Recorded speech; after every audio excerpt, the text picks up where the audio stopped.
انسان صفت بھیڑیا، اس کی خوبصورتی کا پورے محلے میں چرچا تھا۔ جب کبھی بھی خوبصورت بچیوں کا تذکرہ ہوتا تو رضی بائی کی بیٹی زیبا کا نام سر فہرست آتا۔ کچھ لڑکے زیبا کو ملکہ حسن بھی بولتے تھے۔ صرف اتنا ہی نہیں، زیبا بلکہ حسین تھی، وہ ملکہ کردار بھی تھی۔ صرف 11 برس کی تھی زیبا جب اس کی ماں کا سایہ اس کے سر سے اٹھ گیا۔ رضی میاں سائیکل سے کریانہ کا مال دکانداروں کو سپلائی کیا کرتے تھے، مگر جب سے بیوی نے دنیا کو لبیک کہا تو اس نے چھوٹی سی بیٹھک میں کریانہ کی دکان کھول لی۔ جب بیوی تھی تو کوئی فکر نہ تھی گھر کس وقت آنا ہے، مگر اب بیٹی کا ساتھ ہے۔ آج کے دور میں جس کے گھر بیٹی ہو اور وہ بھی بغیر ماں کے، تو باپ کو بہت سوچ سمجھ کر قدم اٹھانا پڑتا ہے۔ بیٹی 18 سال پار کر چکی تھی۔ زیبا نے ایک ماں کا کردار ادا کیا، جیسے ایک ماں اپنے گھر کا خیال رکھتی ہے۔ رضی کو اپنی بیٹی پر فخر تھا۔ انہیں اپنی بیٹی کو دیکھ کر خود پر بہت رشک ہوتا تھا۔ رضی بائی کی یہی تمنا تھی کہ کوئی مناسب رشتہ مل جائے تاکہ اپنی بیٹی کے ہاتھ پیلے کر دے۔ ذکر کس سے کریں، آج کل کردار کو کم، دولت کو زیادہ اہمیت دیتے ہیں۔ رضی بائی نے کچھ پیسے جوڑ رکھے تھے، مگر بیوی کی بیماری میں ایک ایک پیسہ ختم ہو گیا۔ تھوڑا قرض بھی ہو گیا تھا جو انہوں نے رکھتا رکھتا سب چکا دیا۔ ایک دن ان کے پڑوس میں سے ارشد بھائی ان کے پاس آئے، سلام دعا ہوئی اور پھر ذکر چھیڑا، بیٹی کے ہاتھ پیلے کب کر رہے ہو؟ رضی بائی نے ایک سانس لی اور ارشد بھائی کی طرف دیکھا اور بولے، کون باپ ایسا ہے جو اپنی بیٹی کو رخصت کرنا نہیں چاہتا؟ مگر بھائی دینے کے لیے کچھ ہو تو صحیح۔ رضی کی بات سن کر ارشد بھائی بولے، دنیا میں ہر طرح کے لوگ ہیں، آپ کی بیٹی میں وہ ساری خوبیاں ہیں جو ایک لڑکی میں ہونی چاہیے۔ ایک لڑکا ہے میری نظر میں، بہت نیک ہے، نماز روزے کا پابند ہے، مگر پیسے والا نہیں ہے، کرائے کا آٹو چلاتا ہے، والدین کا انتقال ہو چکا ہے، ایک چھوٹا سا مکان ہے، مگر اتنا کما لیتا ہے کہ آپ کی بیٹی کو وہ سب کچھ دے گا جو آپ کی بیوی کا حق ہوتا ہے۔ اگر تم کہو تو میں بات کروں، پوری گارنٹی میری ہے اس کے اچھے کردار کی۔ رضی بائی نے کچھ دیر نہ لگائی اور ہاں کہہ دیا۔ دیکھتے دیکھتے بیٹی کی رخصتی ہو گئی، وقت گزرتا گیا اور 5 برس گزر گئے۔ زیبا کو ان 5 سالوں کا پتہ بھی نہ چلا کیسے گزر گئے۔ زیبا نے بھی بیوی کا فرض ادا کرنے میں کوئی کسر نہ چھوڑی۔ اب وہ 2 بچوں کی ماں بھی بن چکی تھی، ایک بیٹا 3 سال کا، 1 سال کی بیٹی۔ مگر آج بھی زیبا اتنی خوبصورت تھی کہ ابھی اتنا سوچ بھی نہیں سکتا تھا۔ زیبا نے سوچا بچوں کی پیدائش پر کچھ غریب بچوں کو کھانا کھلائے گی۔ اس نے اپنے شوہر کے سامنے اپنی خواہش رکھی تو شوہر نے ہاں کرنے میں لمحہ نہیں لگایا، بلکہ اسے اچھا لگا۔ اس کے شوہر نے ایک دن پہلے گھر کے پیچھے جھگی میں رہنے والے بے حد غریب لوگوں کی گنتی کر کے حساب لگایا کہ کتنا کھانا بننا چاہیے، اور اگلے دن خود زیبا نے کھانا بنایا اور شام کو اس کا شوہر خود جھگیوں میں جا کر تقسیم کر کے آ گیا۔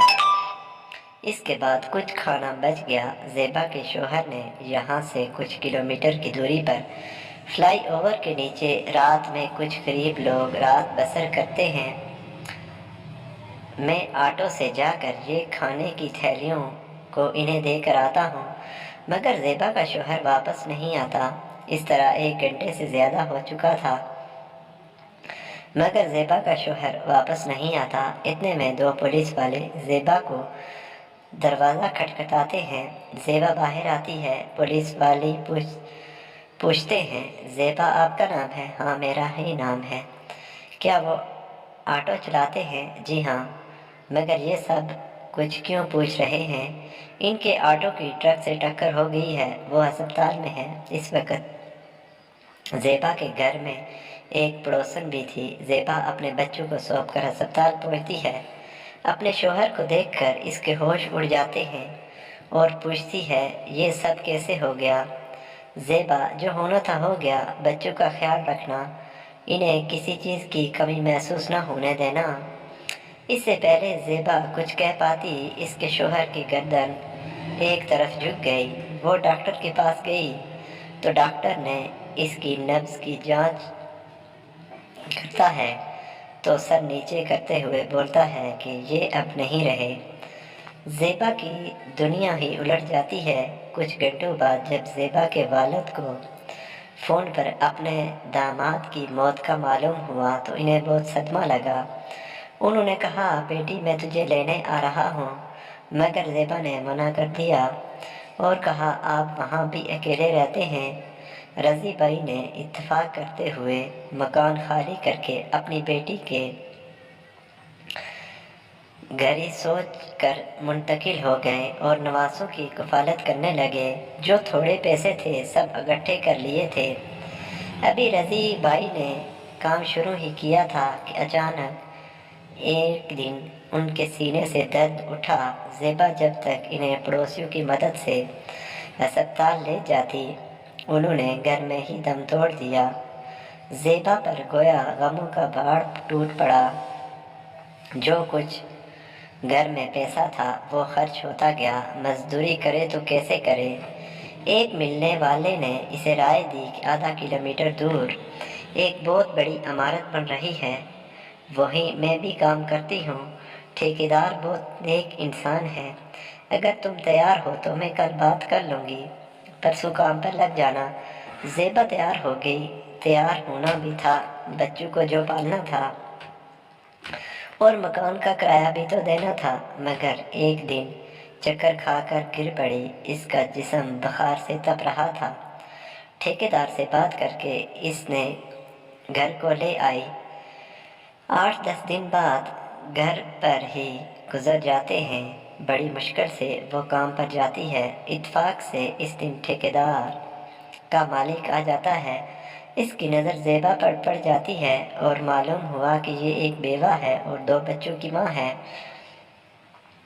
ٹھیکیدار سے کہتا ہے اگر یہ کھانا بنانا جانتی ہے میرے گھر پر آ جایا کرے، ہم صرف 3 لوگ ہیں، ہم اسے تنخواہ کے ساتھ ساتھ کھانا بھی کھلا دیا کریں گے۔ ٹھیکیدار نے کہا مگر تم صاف ستھرا لباس پہننا، مالکن کو گندگی بالکل پسند نہیں ہے۔ زیبا کو لگتا ہے کہ اب وہ اپنے بچوں کی پرورش اچھی طرح کر سکے گی۔ اب اس کے دن سکون سے گزرنے لگے۔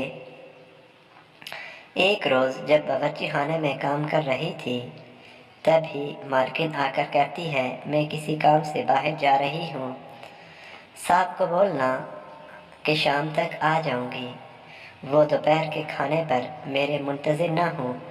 زیبا اسے بول دیتی ہے، تبھی مالکن کا فون آتا ہے، ممی کی اچانک طبیعت خراب ہو گئی ہے، ممی کے پاس جا رہی ہوں، کچھ دن بھی لگ سکتے ہیں۔ زیبا اپنے شوہر کی یاد میں کھوئی ہوتی ہے کہ کوئی پیچھے سے اس کے کندھے پر ہاتھ رکھتا ہے اور دیکھتی ہے کہ کوئی اور نہیں اس کا مالک ہوتا ہے۔ صاحب جی یہ کیا؟ تم بہت خوبصورت ہو، اگر تھوڑا سا حسن ہمیں بھی مل جائے تو کیا فرق پڑ جائے گا؟ زیبا نے ایک تماچا اس کے گال پر رسید کر دیا۔ صاحب ہم غریب ہیں اور اپنے دونوں بچوں کو لے کر چلنے لگی، اپنے گھر کے لیے کوئی اور نوکرانی ڈھونڈ لینا۔ مالکن نے کہا تجھے اس تھپڑ کی قیمت چکانا ہوگی، تجھے ایک دن میرے پاس آنا پڑے گا۔ 2 دن گزر گئے، گھر میں جو تھا ختم ہو گیا، لاکھ کوشش کے بعد کوئی انتظام نہ ہو سکا۔ ماں کی ممتا تڑپنے لگی۔ شام آ گئی، بچوں کی بھوک کی شدت حد سے زیادہ بڑھ گئی۔ کیا کرے کیا نہ کرے سمجھ سے باہر تھا۔ بچے بھوک سے تڑپ رہے ہیں، ماں خود 2 دن سے خالی پیٹ تھی۔ ٹھیکیدار نے بھی اس کو کام نہیں دیا جہاں پہلے کام کرتی تھی۔ بے بس و لاچار ماں کیا کرے؟ بچے نیم جان ہو چکے تھے، مگر کیا کرے، آخر بچوں کو بچانا اس ماں کی مجبوری تھی۔ آخر وہ مالک کے پاس پہنچ گئی، کنڈی کھٹکائی، مالک نے دروازہ کھولا۔ اس کے چہرے پر شیطانی ہنسی نظر آ رہی تھی۔ مجھے معلوم تھا زیبا، میرے بچے 3 روز سے بھوکے ہیں۔ ہاں، کچن میں جو چاہیے وہ لے جاؤ۔ زیبا کچن میں جا کر دودھ، ڈبل روٹی، سب کچھ ایک ٹوکری میں بھر کر جیسے ہی نکلتی ہے، مالک ہاتھ پکڑ لیتا ہے۔ اس کی قیمت ادا کرنی ہوگی تم کو۔ تم جو کہو گے میں کروں گی، پر اب مجھے جانے دو۔ مالک نے کہا میں ایڈوانس نہیں دیتا۔ اتنا کہتے ہی زیبا کا ہاتھ پکڑ کر کمرے میں لے جاتا ہے۔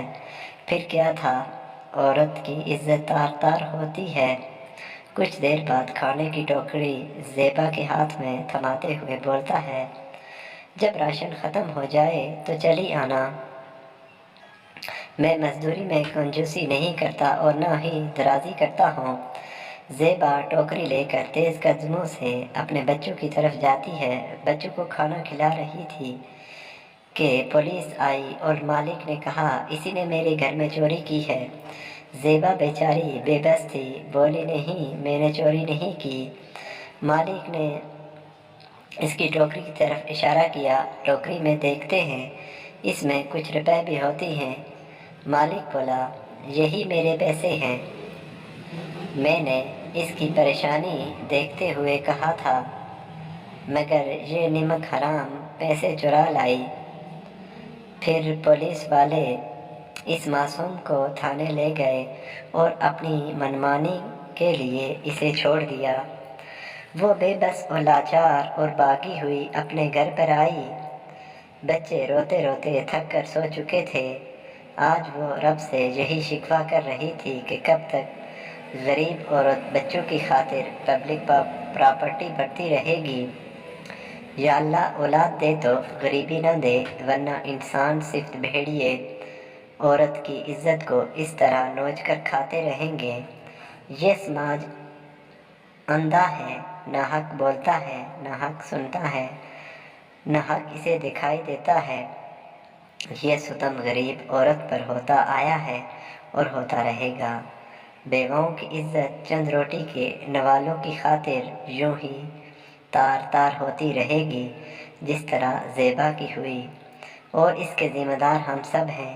روز محشر ہم سے بھی سوال کیا جائے گا، تم نے ایسے ظلم کیوں ہونے دیا؟